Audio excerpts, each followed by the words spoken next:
System riding to the core. Yeah. Reppin' inner city left.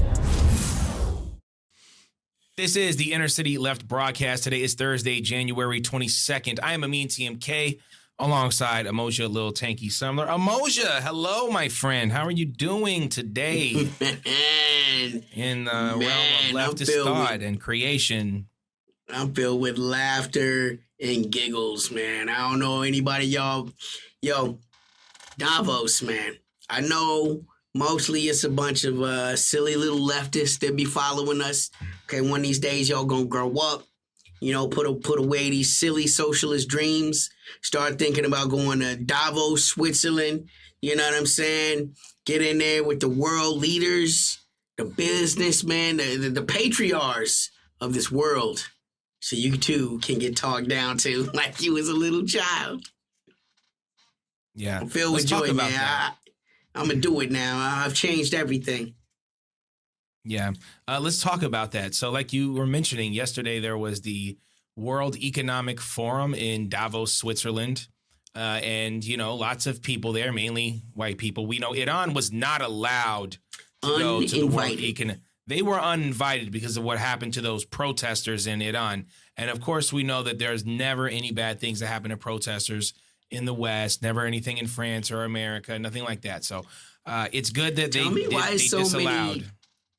Why so many children in Iran have been found with like Israeli caliber rifle rounds? Seems like an odd thing that would just be showing up from protest in Iran. You know, well, again, we've already brought up this several times on our broadcast, and I just, not to beat a dead horse, but Mike Pompeo tweeted out not too long ago, Happy New Year to every Iranian, and the Mossad agent walking next to them, mask off situation, which is what they love to do.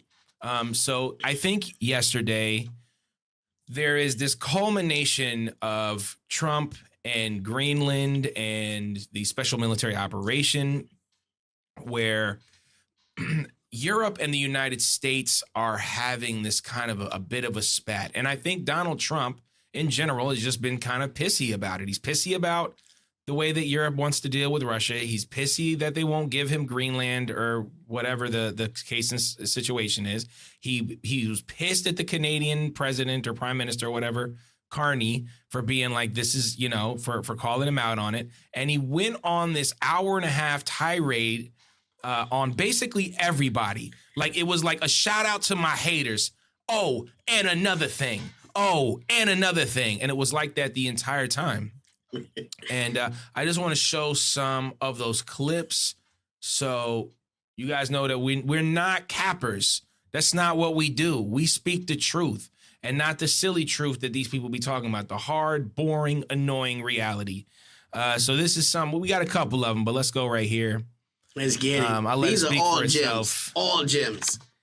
And then after the war, which we won it big. Without us, right now you'd all be speaking German and a little Japanese, perhaps. After the war, we gave Greenland back to Denmark. How stupid were we to do that? But we did it. We gave it back. But how ungrateful are we now? So now our country and the world face much greater risks than it did ever before because of missiles, because of nuclear, because of weapons of warfare that I can't even talk about. 2 weeks ago, they saw weapons no one heard of. They weren't able to fire one shot at us. They said, what happened? Everything was discombobulated. They said, we've got him in our, press the trigger, and nothing happened. Yeah. Yeah, it was a lot of heat right there. You know, just your reaction. What does this mean for Europe? What is this? What are your thoughts on this? This is a coming in Jeebus moment, right? Because they've been the silent partner, right? Like in progressive circles, people talk about like, you know, the role of like how whiteness splits, right? And their, you know, first wave feminism was like, they didn't want really kind of freedom from society. They wanted the equal rights to oppress, right? Europe for a long time has been that wife, just watching, their husband go out and murder people every day. And so long as they got a fur out of it, they didn't care too much, right? But now we at the point where like they understand they too we'll take that fur back from you. You were so ungrateful. We gave you a fur and you was ungrateful. Give me that fur, right? Like that's where we at now. I find it absolutely fascinating because there's so much conversation that's happened in the political sphere about how, Putin is really the mustache man and giving him Ukraine as appeasement. The appeasement that's happening is Greenland, and it looks very seriously like this is something that's going to happen. Like people seem to think this is a whimsy, like, oh, the old man just went crazy. No, this is a standing geopolitical goal for the United States, right? This is a way of fencing in their sphere of influence in a literal physical way. And that unless Europe is willing to go to war, which, by the way, they're in no shape to do, they're going to lose Greenland because the United States, they're going to use Trump as the object. Trump, he just crashed. There's not a single Democrat on record of saying we will oppose this or worse, by way of the thinking of the state, right? We will return this land. No one is saying that. So they're going to let Trump take this land, and it's interesting, right? Because this isn't something that's overtly happened in the American generations that exist right now. There's a neoliberal style of colonialization, like what we did with Iraq and the capture of them, even the capture of Venezuela in this way, right? We're not used to the good old fashioned, Theodore Roosevelt level of American colonialization where we go into Cuba and we murder the army and we say this shit is ours, where we go into Puerto Rico and ride up on the hill in San Juan and murder everybody and say this shit is ours, right? We're returning to that. In an overt way. Like when people, this woke shit. Well, this is at the highest levels what you get with that. The American empire is tired of pretending behind this bastion of gentility, right? And at this point now, it's like, it's Debo. I'll take your shit. I find it so ironic, right? That was the man. Tony Lister was the man that they had for the president for Idiocracy, who was Debo for most of Black America, right? Friday, this week is both our bikes. Debo is president now. Greenland is both our bikes. But I'm going to take it home. I say again, America has, by contractual rights and by actual physicality, essentially the ability to do anything in Greenland they want to do already. They de facto run Greenland. They have military assets there. It's a long-standing thing. Most Americans don't even know about it. But again, America has bases everywhere. It's foolish to believe that America wouldn't have had, bases in Greenland, especially when it's a way where Denmark can be like honoring the American commitment, right? You don't put the troops on Denmark proper, but Denmark offers the United States, territory where it's not going to affect them in a day-to-day way, the way like it does in Germany, right? With like Ramstein or something like that. Well, now you're coming to see the fruits of that, right? Denmark tried to be cute. They allowed the Americans in there. They have no way of getting the Americans out, and they don't want a de facto. They want de jure. They want explicit, give us the territory. We don't want to have the territory in name only. We want to have the territory and put a star on it. We want to change the flag about this shit, right? That's where they are right now. And that's what he straight up said at Davos. What was his great quote? You can give it to us and we'll be grateful, or you cannot give it to us and we will remember. Like that's we back in elementary school. I'ma remember this. Like it's a telltale game. Trump will remember. But Trump stands for the United States in this case. The United States will remember. They're using Trump to ask for it. But this is something the empire wants. And Trump is only the face on that ask.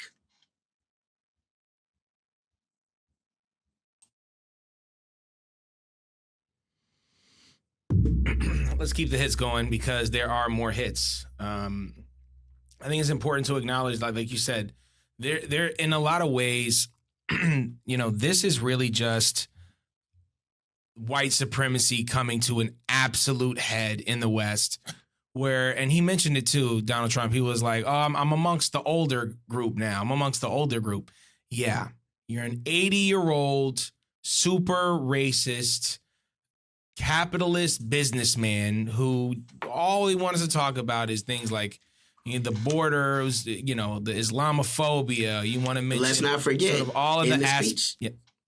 I just want to say to your point about the white supremacist, right?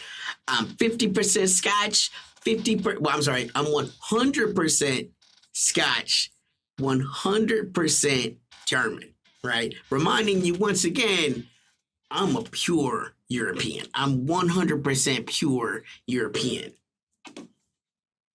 So this is just, more of that, and I'll just play it, and I'll get your response.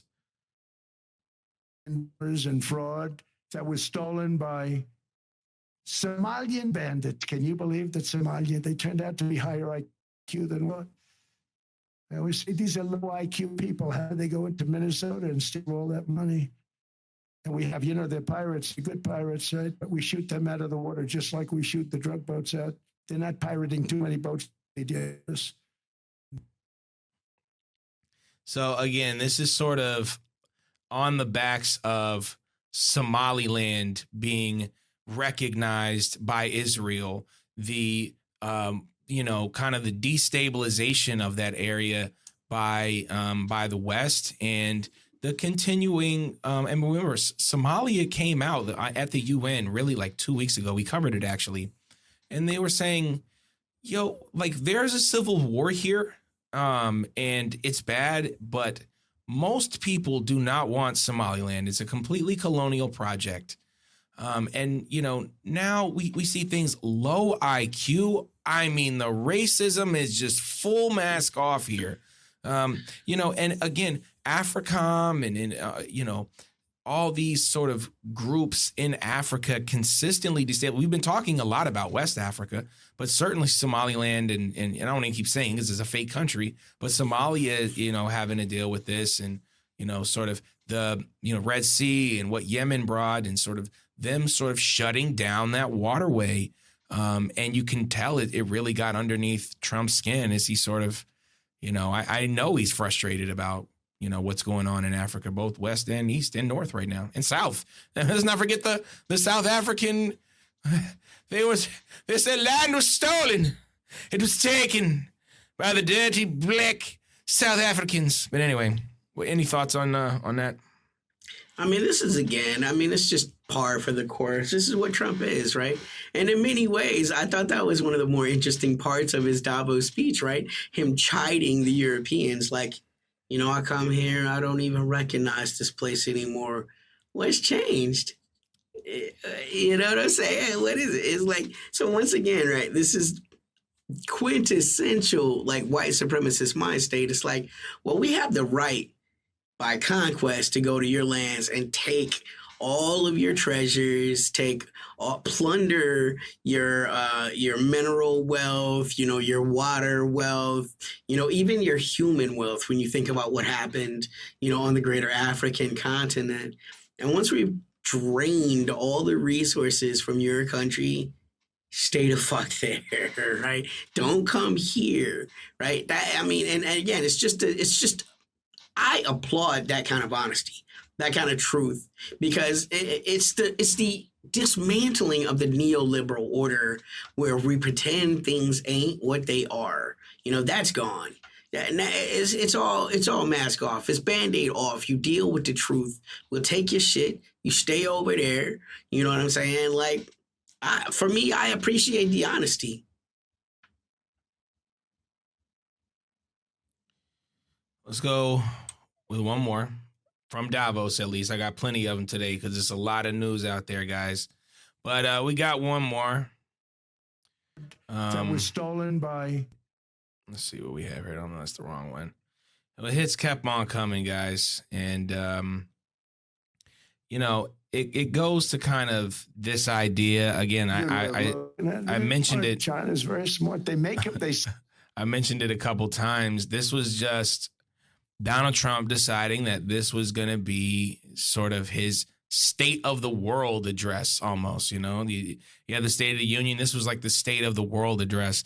And everyone can see just kind of, not that we need more information, just truly how unhinged and the lies are just so ridiculous. It's so hard to believe. So he mentioned China. I'm going to read this tweet. This is Trump talking about wind power in China. Meanwhile, if you're catching it on YouTube, you'll see the display. But China has 600 gigawatts of installed wind energy capacity. A single wind farm in Zhongquan has 7,000 turbines, which is only 10 gigawatts of the total. So this is Trump talking about in China. Did you ever think of that? It's a good way of looking at it. Smart. China is very smart. They make them. They sell them for a fortune. They sell them to the stupid people that buy them, but they don't use them themselves.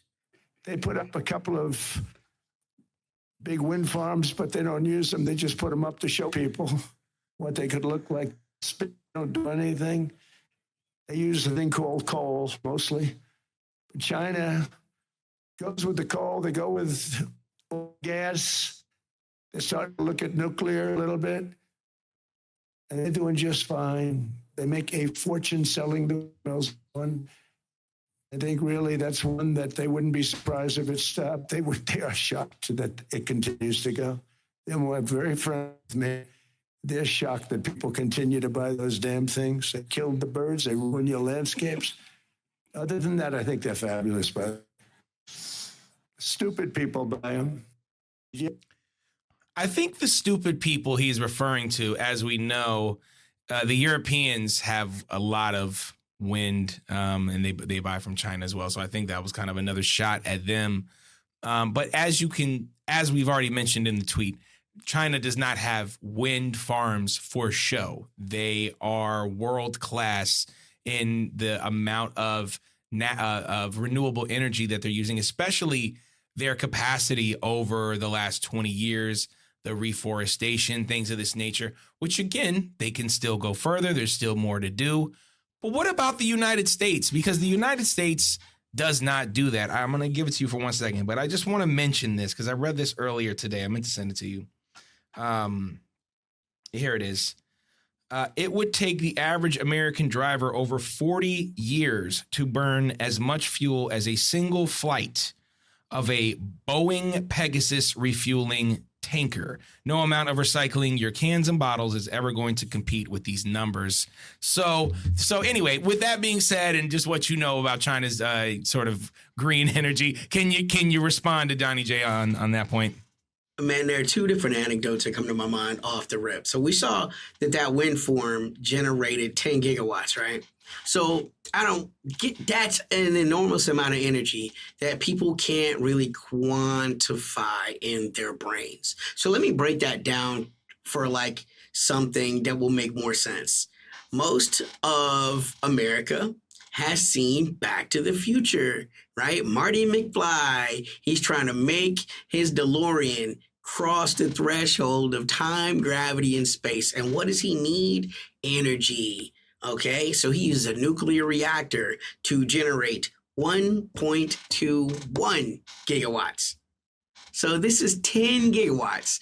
This is more than 5 times what you would need to cross the threshold, right, of space and time in the fictional movie Back to the Future.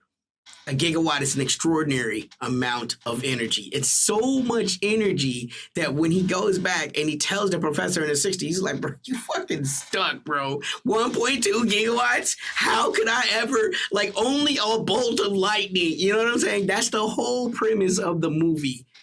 China's generating 10 gigawatts. So that's one city. That's one. That's just a single city, my friend. They're over extraordinary amount of 600 gigawatts. Insane. It's an insane amount of energy. Okay, through wind. And like you said, it is a shot at the bow of Europe, who is, especially Germany, who's done a great deal of investing in wind energy, but all throughout Europe.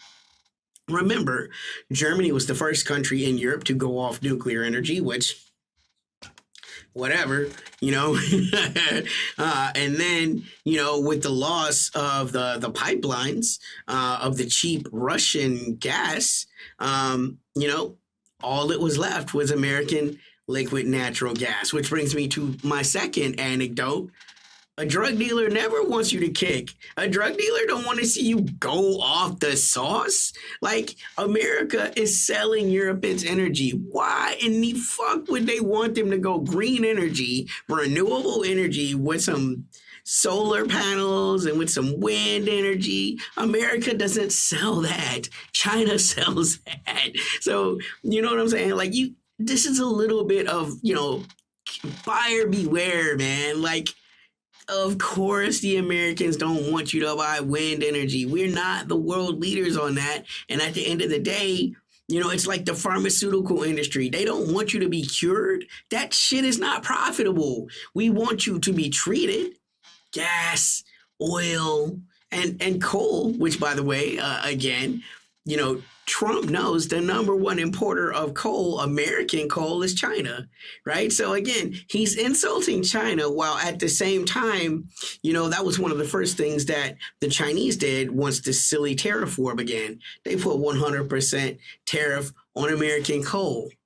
And they've been diversifying ever since because they don't want to need America in their supply chains for anything. And that's really what's been happening over the past 5 years. The Europeans, at the behest of the Americans, have been trying to pull China out of their supply chains. The Americans have been trying to pull the Chinese out of their supply chains. The Chinese have been trying to diversify their supply chains and not need America. And it's been this thing where there's two people with a gun pointed at them, and Europe thinks that they're one of the grown-ups, but they're really just in the middle, A smart geopolitical stance from Europe would be neutrality either way. Again, though, white supremacy and this cultural belief in the superiority of the West keeps them from being able to look at this dispassionately. Dispassionately speaking, you should never align yourself permanently to anyone because, as we say often on Inner City Left, there are no permanent allies. That is not efficient statecraft. And Europe has played itself into this position where the United States is their answer for everything. It's their answer for technology, right? It's their answer for energy. It's their answer for culture. All of their cues are coming from the United States, and they see themselves as an equal, whereas the Americans are showing them more and more, you're a client.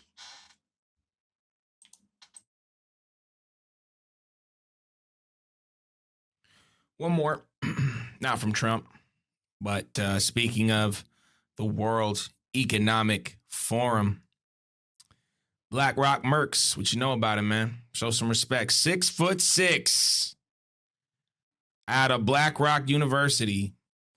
This is the Chancellor, Friedrich Merz. And just keep in context everything we've already talked about and what you've heard already. We will protect Denmark, Greenland, the North from the threat posed by Russia.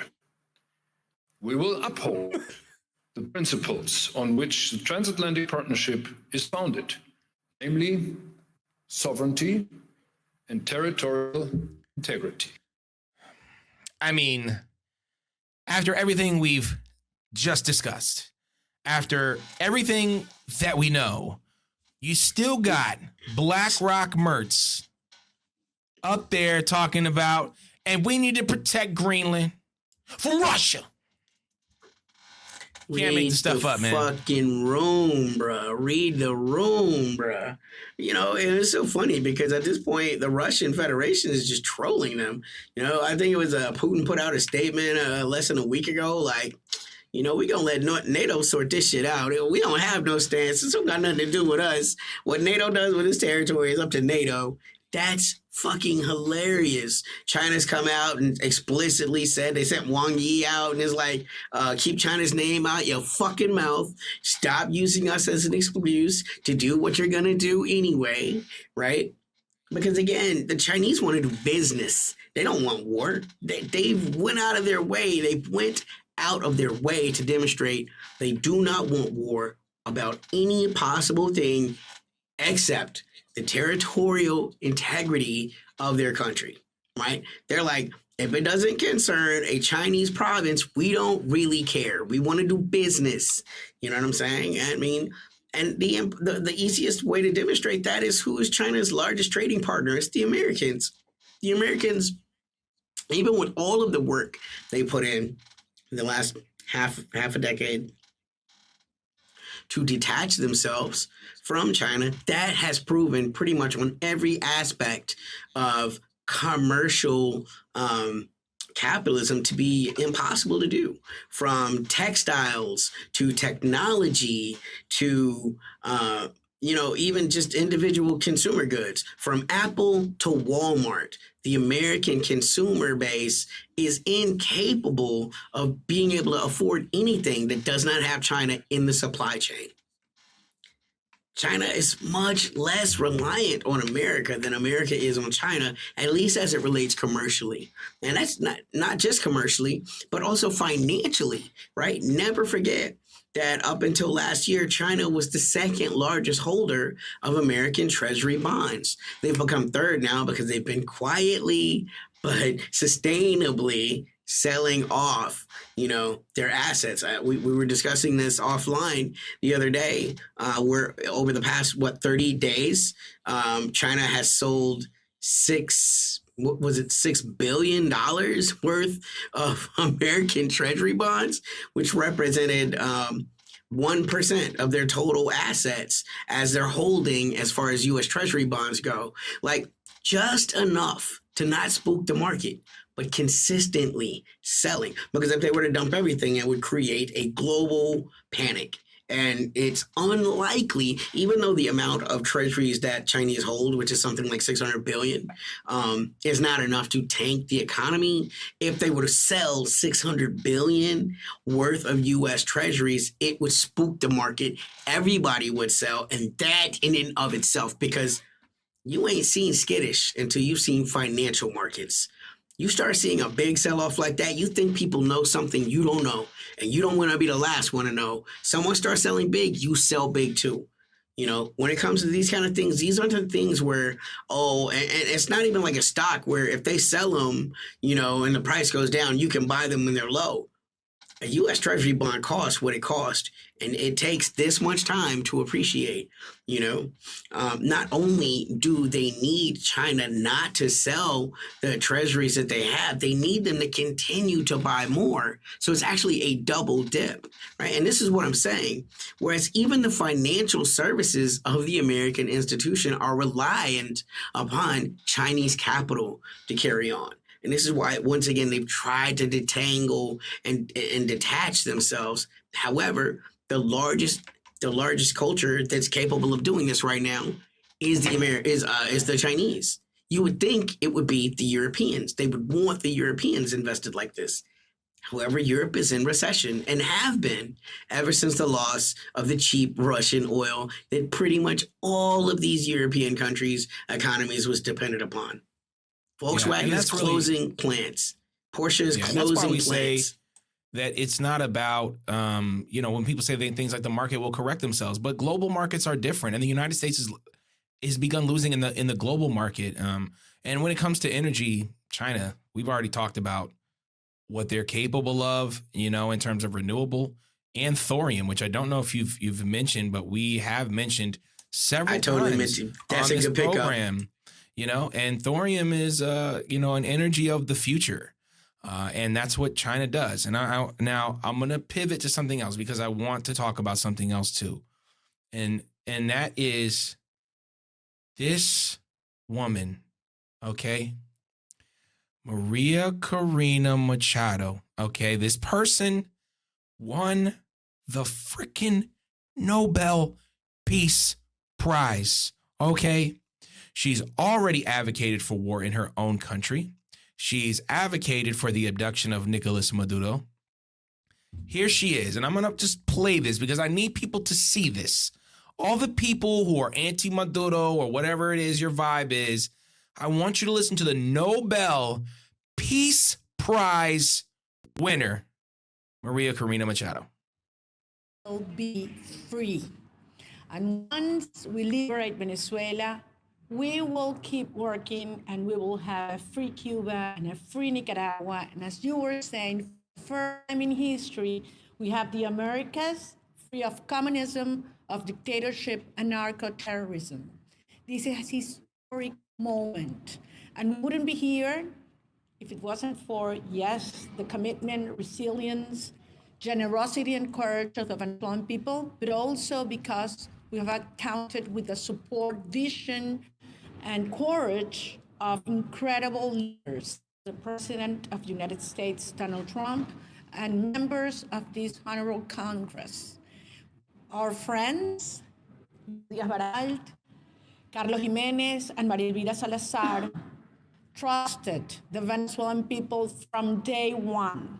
When many thought our struggle was impossible, when many thought it was impossible to defeat this narco-terrorist regime, when many told us to give up, you trusted the Venezuelan people for the right reasons, because freedom always prevails. Ours is an existential fight for life. I mean, man, we have been joking a lot, sort of this whole thing. And I mean, we have the joke through the dark times, the shadowy times of the future, days of future, unreality, But man, just something about someone. Oh, first of all, the Venezuelan people already spoke and they voted for overwhelmingly. He won 65% of the vote. Man, I mean, that's just what it is. And if he rigged it, then how did he rig it? Okay, let me know. But, Cuba, Nicaragua, she says to get rid of communism. This is Cold War propaganda talk. If a country decides that communism is right for them, what would it give even if it's voted in, even if someone votes in what they want, like in Venezuela, which we already touched on, was supposed to be a nonviolent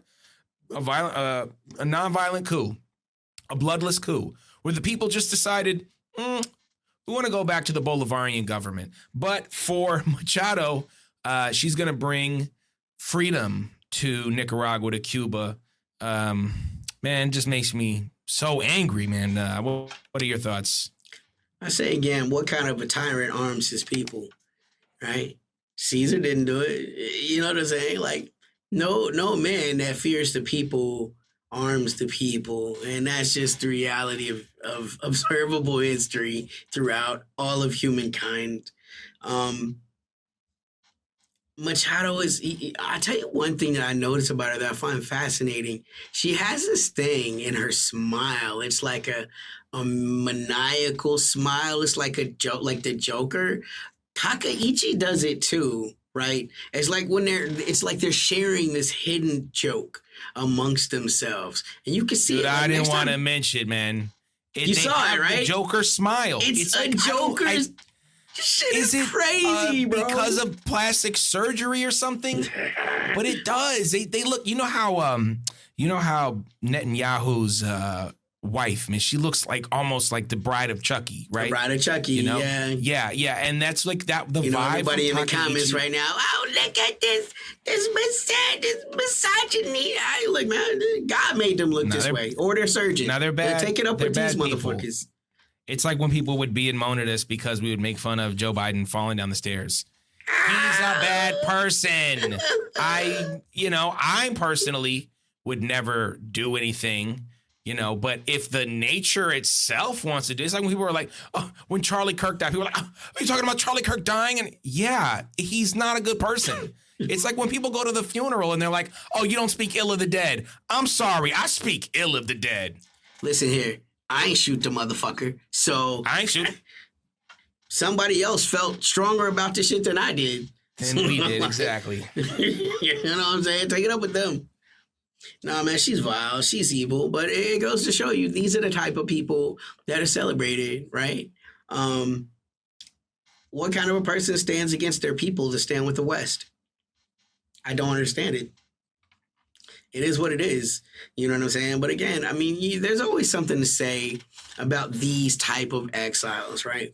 Because even more so, and I think it's a good point that you bring up, Venezuelans defeated the oligarchy class at the election ballot, at the ballot box. That almost never happens. You know, you can look at what's happened in Mexico, you know, and that's a very similar thing. But again, you know, even as much as you can praise Scheinbaum, she's far to the right of Hugo Chavez's, you know, Bolivarian government and the people of his party. You know, she acts like the party has changed. The party has not changed. Maduro is gone. You know, she's still not in power. If she went to Venezuela, she couldn't win an election. She is more reviled in Venezuela than Hillary Clinton is reviled in America. And that's quite, I mean, the last poll showed her having something like anywhere between 15% to 10% favorable, like, you know what I'm saying? Favorable views. So like that says nothing of like, you'd get destroyed electorally. She is incredibly, immensely unpopular, except for with the wealthiest class of Venezuelans. You know, and again, think about this. And Venezuelan expats and those who are living in the diaspora. Yeah. Just kind of like how it was. What was it? The elections, was it in Moldova? Where... Or Georgia, I can't remember. It might have been both. It was but Moldova it's like and Georgia. No, it happened in both of these, and Romania. Yeah, the diaspora, the wealthy diaspora that doesn't live in the country. The exiles, right? They don't live in the country, you know. And this happens in Iran. This happens all over the world. They are sending these ballots in, and they are pushing the elections towards the right-wing oligarchy class connected to the West, while the rest of the people who are in the country are leaning more towards the global South and a more socialist government. But, you know, and that's that really happened. But we got to talk about rigged elections. I mean, the West is the one that rigs the elections, man. If they don't win, it was rigged. You know, election, you know, the whole, there's no democracy in the Middle East except for Israel. It's like, what? Like, Hamas was voted into office.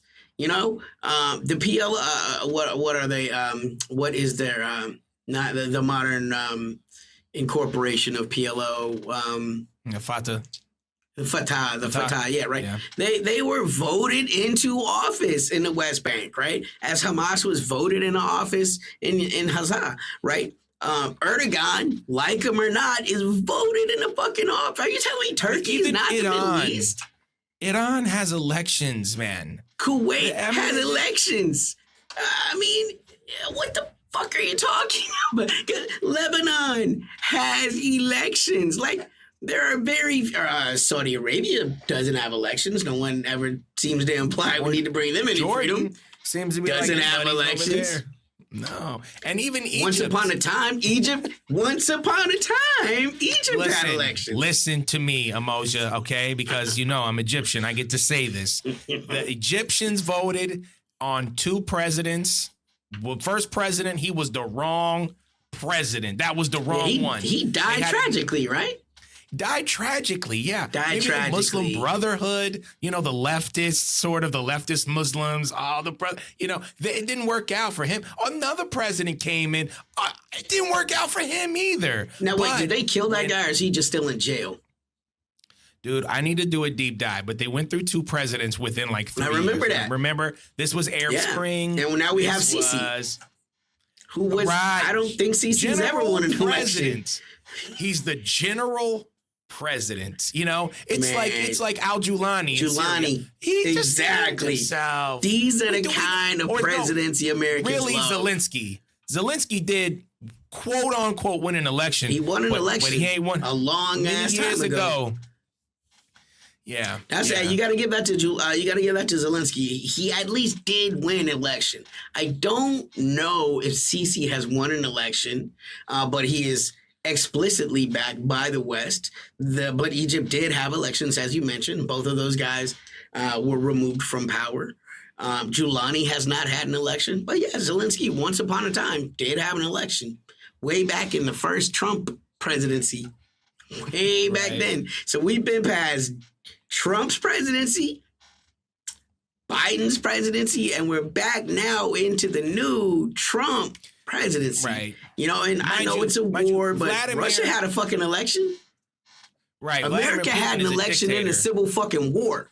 So, you know what I'm saying? Like we had an election in World War I. We had an election in World War II. We had an election in 1812. Like there's, you know what I'm saying? We had elections during the Vietnam, war. You know, elections happen even during wars if you're not a despot. Yeah. And that's just the state of the world for this week. We're about to go through a big old snowstorm. That's what they say this week.